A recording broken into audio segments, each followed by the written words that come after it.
মেয়েরা যারা মাথায় কাপড় দেয় না, বিশেষ করে মেয়েরা হিজাব যারা করে না, কিয়ামতের ময়দানে এই মেয়েদের এক একটা চুল এক একটা সাপ হয়ে তার শরীরে তার মাথায় দংশন করতে থাকবে। নাউজুবিল্লাহ। বড় কঠিন বিষয় ভাই। নামাজ পড়া ফরজ, রোজা করা ফরজ, হজ করা ফরজ, যাকাত দেওয়া যেমন ফরজ, পর্দা করা ছেলেদের এবং মেয়েদের তেমনই ফরজ।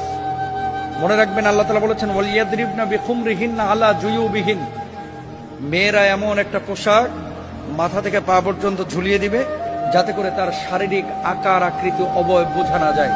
আজকে সামান্য একটু ফ্যাশন করার জন্য, নিজেকে জাহের করার জন্য, প্রেজেন্ট করার জন্য, মানুষের সামনে আমার সিল্কি চুলগুলোকে প্রকাশ করার জন্য আজকে আপনি যে পর্দার খেলাফ কাজটা করতেছেন, এই সিল্কি চুলগুলোই কিয়ামতের ময়দানে এক একটা ওই রাসেল ভাইপারের মতো আক্রমণাত্মক হয়ে যাবে।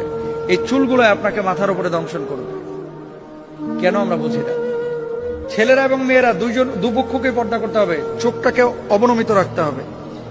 মেয়েদের পর্দা তো পুরো শরীর, আর ছেলেদের পর্দা হচ্ছে নাভি থেকে নিয়ে হাঁটু পর্যন্ত। এই অংশটা যদি এক চুল পরিমাণ কেউ খোলা রাখে, আল্লাহর আদালতে তারা দাঁড়াইতে হবে। তো মেয়েরা মুখমণ্ডল, হাতের তালু, পায়ের পাতা এগুলো বাড়ির মধ্যে খোলা রাখতে পারে, আর বাইরে চেষ্টা করবে পুরো হিজাব মেনটেন করে তার সৌন্দর্য যাতে করে প্রদর্শন